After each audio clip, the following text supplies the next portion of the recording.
አርስተ ዜና ከባድ ውድመት የደረሰበት የትግራይ ትምህርት ዘርፍ መልሶ ለመገንባት ትኩረት ሰጥቶ መሰራት እንደሚገባ የትግራይ ጊዜያዊ አስተዳደር ምክትል ፕሬዝዳንት አቶ አማኑኤል አሰፋ ገለጹ።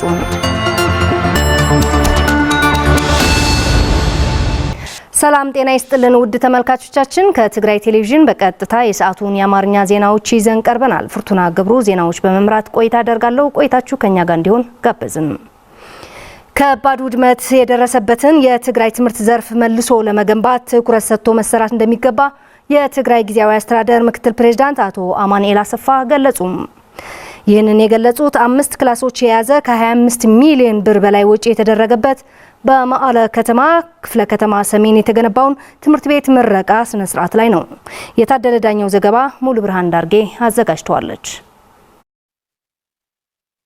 በመቀለ ከተማ ሰሜን ክፍለ ከተማ በሰፍትኔት ልማታዊ ፕሮጀክት የታነጸ 5 የመማሪያ ክላሶችን የያዘ ትምህርት ቤት የመንግስት ኃላፊዎች በተገኙበት ተመርቋል። በትምህርት ቤቱ ከፍተኛ የመማሪያ ክፍል እጥረት እንደነበረ ያወሱት ግንባታው ተጠናቆ ለምርቃት ለበቃው ትምህርት ቤት ተማሪዎችና መምህራን ለነበረው የመማሪያ ክፍል እጥረት ችግር የሚያቃልልና የተሻለ የመማር ማስተማር ሂደት እንዲኖር የሚያስችል መሆኑን ገልጸዋል። ትምህርት በመራቁ በጣም ተሐጉስናይና ትምህርት ቤት በመመረቁ በጣም ደስ ብሎኛል። ምክንያቱም በአንድ ክፍል ብዙ ተማሪ ሆኖ መማር ረብሻ ስላለ እሱን ይፈታል ብዬ አስባለሁ። ዝክላስ ድማ በስተወሰነ መልኩ ስለዝፈታልና ተማሪዎች ሳይጨናነቁ ለመማር ስለሚያስችል ጥሩ ይሆናል ብዬ አስባለሁ። ትምህርት ቤቱ መመረቁም ጥሩ ነው። ሓደ ክላስ 100 ተማሪና አንድ ክላስ ውስጥ 100 ተማሪዎችን ነበር ስናስተምር የነበር ነው። አሁን ግን ተማሪው በሰላም እንዲማር እኛም በጥሩ ሁኔታ እንድናስተምር ነው የሚያስችለን። ተሰርሑ በጽሒ መማር ክፍልታት የተሰሩ መማሪያ ክፍሎች 5 ናቸው። ወንበርና ጥቁር ሰሌዳ ያሟላ ነው። የተማሪዎችና የመምህራን ችግር ያቃለለ ነው ብዬ አስባለሁ።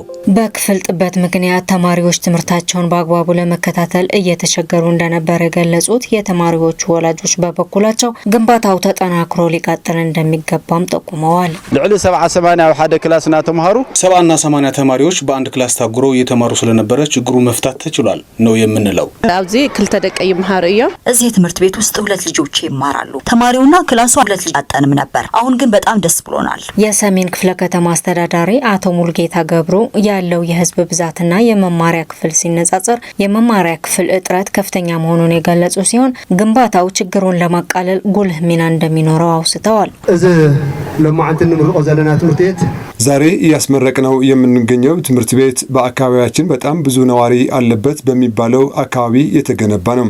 በጣም ከባድ የመማሪያ ክፍል ችግር በነበረበት አጋጣሚ ነው ይህን የተገነባው።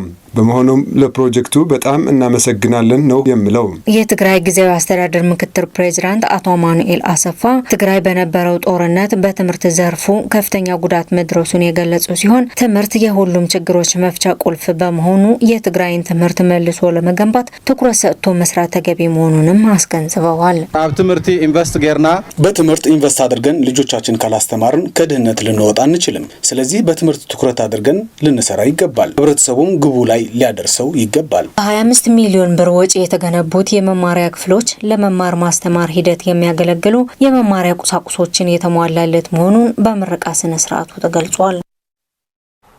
የትግራይ እርሻ ምርምር ኢንስቲትዩት በማዕከል በቂ የምርጥ ዘር አቅርቦት እንዲኖርና የምግብ ዋስትናን ለማረጋገጥ የሚያስችሉ የምርምር ስራዎች ላይ ትኩረት ማድረጉን አስታወቀም። ምርታማነትን በመጨመር የምግብ ዋስትናን ለማረጋገጥ የምርምር ማዕከላትን መደገፍም ይገባል ተብሏል። የኃይለ ሥላሴ ገብረ ሚካኤል ዘገባ ፍሬህይወት ወልደመድን።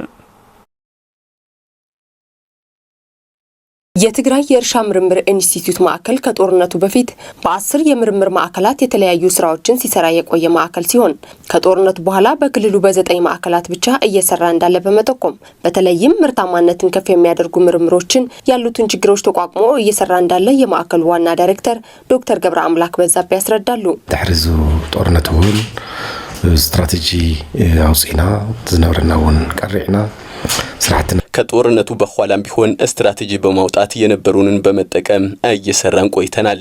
በተለይም በሶስት አበይት ነገሮች ላይ ትኩረት አድርገን የምንሰራው እነሱም ከድህረ ጦርነት በኋላ በመሆናችን የነበሩንን ቴክኖሎጂዎች መጠበቅና የማባዛት ስራዎችን እንሰራለን።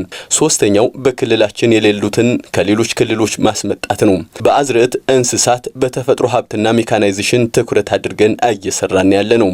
ባለፈው ዓመት 7 የሚደርሱ ቴክኖሎጂዎችን በሀገር ደረጃ በመልቀቅ ለተጠቃሚዎች አድርሰናል። የምርምር ማዕከሉ በሁሉም ማዕከላት ከ390 በላይ የምርምር ስራዎች እያከናወነ እንዳለም ዶክተር ገብረ አምላክ ያስረዳሉ።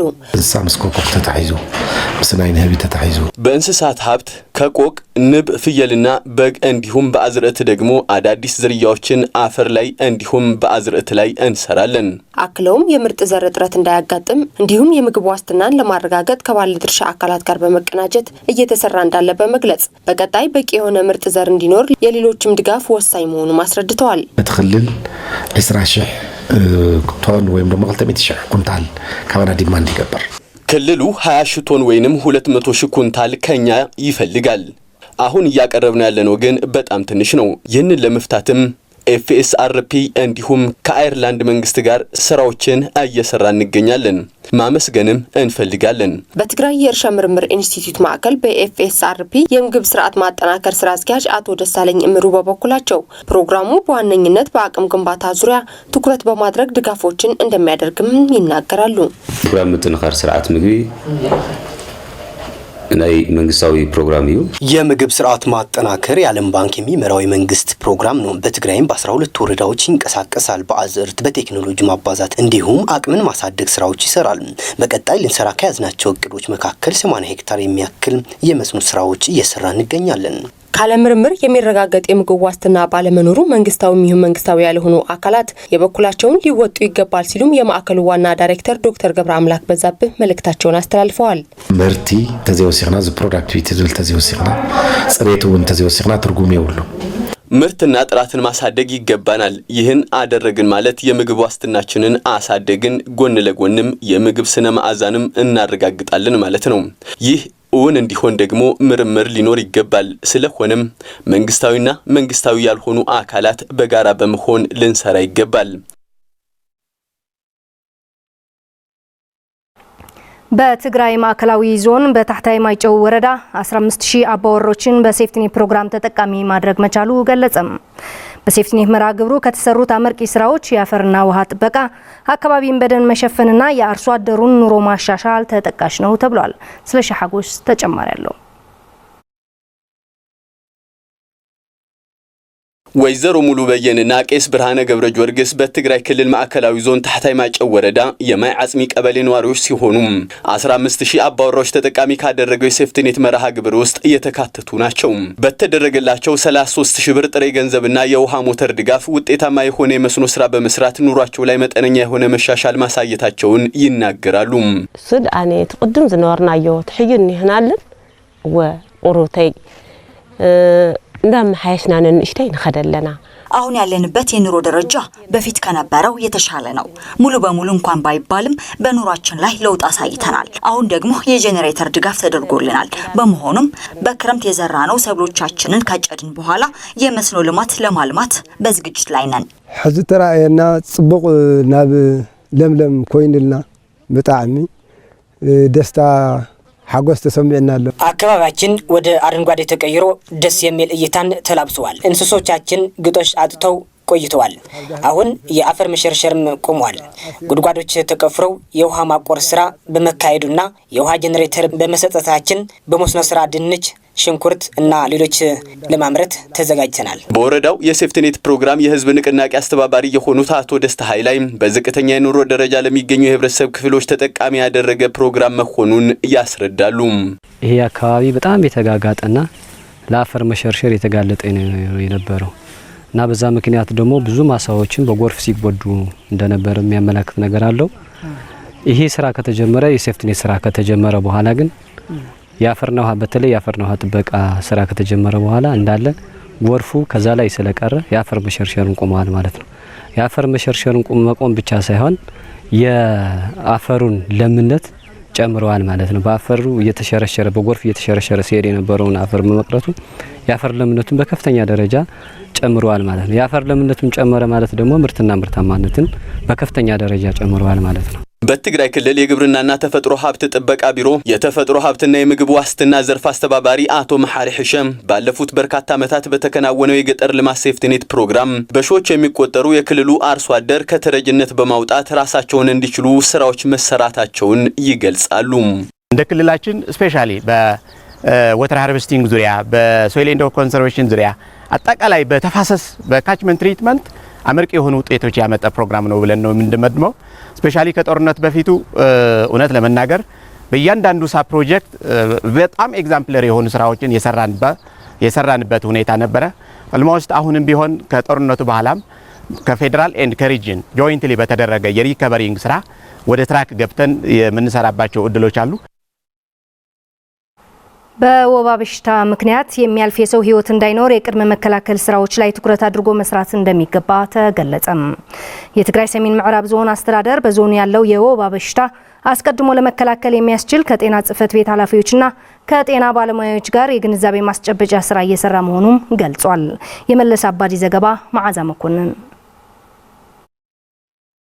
የጽምብላና አስገደ የጤና ባለሙያ አመራሮች የተገኙበትና በወባ ጤና ልማት ማህበር የተዘጋጀ ወባን ለመከላከል ዓላማ ያደረገ ውይይት በትግራይ ሰሜን ምዕራብ ዞን አስተዳደር በእንዳባጉና ከተማ ተካሂዷል። በውይይቱ የተሳተፉ የአስገደና ጽምብላ ወረዳ ጤና ጽሕፈት ቤት ኃላፊዎች እንደገለጹት የአካባቢው ማህበረሰብና የጤና ባለሙያዎች በጋራ በመቀናጀት የወባ በሽታን ለመከላከል ዓላማ ያደረገ ስራዎች እየተከናወኑ እንዳሉ ገልጸዋል። የወባ በሽታ መከላከያ መንገዶችን ለህብረተሰቡ አስፈላጊውን ግንዛቤ በመስጠት በሽታውን ለመከላከል እየሰራን ነው። ከህብረተሰቡ ጋር በመቀናጀት የተለያዩ ዘመቻዎችን በማካሄድ ወባን ለመከላከል የተለያዩ ስራዎችን ለመስራት ዝግጁ ሆነናል። በተለይም አጎበርን በመጠቀም ወባን ለመከላከል ህብረተሰቡን ግንዛቤ በማስጨበጥ ትኩረት አድርገን እንሰራለን። የወባ በሽታ መከላከል ዘርፍ የጤና ባለሙያ የሆኑት አቶ ሀፍቱ ከለለው ለወባ ተጋላጭ በሆኑ ወረዳዎች የሚገኙ የጤና ባለሙያዎችና አመራሮች የወባ በሽታን መከላከል ዘመቻ መሰረት ያደረገ የግንዛቤ ማስጨበጫ ስልጠና መሰጠቱንም አብራርተዋል። በህብረተሰቡ ዘንድ የሚከሰተውን የወባ በሽታ በመለየት የመከላከልና የማከም ስራዎችን ማጠናከር ላይ ነው የምንሰራው። ለዚህ ተብሎ ባለሙያዎች ስልጠና እንዲወስዱና በወባ በሽታ የሚከሰተውን ሞት ወደ ዜሮ ለማውረድ ነው እየሰራን ያለ ነው። የትግራይ ሰሜን ምዕራብ ዞን የማህበራዊ ጉዳዮች አማካሪ አቶ እልፊዮስ ታደሰ የመድረኩን ዓላማ ባለፉት ሳምንታት በሀገር አቀፍ ደረጃ በሁለት ወረዳዎች እየተሰጠ የቆየውን የወባ በሽታ ክትባት አፈጻጸሙ በመገምገም መከላከል ላይ መሰረት ያደረገ ዘመቻ ለማጠናከር እንደሆነ አብራርተዋል። በሁለቱም ወረዳዎች የሚገኙ የጤና አመራሮች ስልጠናውን በሚገባ በመውሰድና የበሽታውን አስከፊነት በመገንዘብ አደጋውን ለመቀነስ ትኩረት ተደርጎ እንቅስቃሴ እየተደረገ ነው። የወባ በሽታ ለመከላከል ውሃ ያቆሩ ጉድጓዶችን መድፈንና አጎበር መጠቀም ወሳኝ መሆኑንም ተጠቅሷል። በሩዋንዳ ኪጋሊ ለመጀመሪያ ጊዜ በተካሄደው የ2025 የዓለም ብስክሌት ሻምፒዮና ኢትዮጵያን በመወከል ጥሩ ውጤት ያስመዘገቡ ተጋሩም የብስክሌት ተወዳዳሪዎች በመቀለ ከተማ ሉላ አባነጋ አየር ማረፊያ ሲደርሱ ደማቅ አቀባበል ተደረገላቸው። በአፍሪካ ለመጀመሪያ ጊዜ በሩዋንዳ በተካሄደው የዓለም ብስክሌት ሻምፒዮናም የብስክሌት ተወዳዳሪዎች ጽጌ ካሕሳይ፣ ራሄል ታመነ፣ እየሩ ሀፍቱ፣ ብርሃኑ ፍቃዱ፣ ሰርካለም ታየ፣ ብዛየው ተስፉ፣ ተክለ ጸጋይ፣ ገብረመድን ገረዜርና ሰመረ ወልዳይ ተወዳድረዋል። በተካሄደው የሴቶች የጁኒየር አስፓልት ውድድር የብስክሌት ተወዳዳሪዋ ጽጌ ካሕሳይ ከዓለም 7ኛ ከአፍሪካ ደግሞ 1ኛ በመሆን ውድድሩን ማሸነፏ ይታወቃል። በአቀባበል ስነ ስርዓቱ የትግራይ ብስክሌት ፌዴሬሽን አመራሮች፣ አሰልጣኞችና ተወዳዳሪዎች እንዲሁም የአድግራት ከተማ የብስክሌት ኮሚቴ አመራሮች ተገኝተዋል።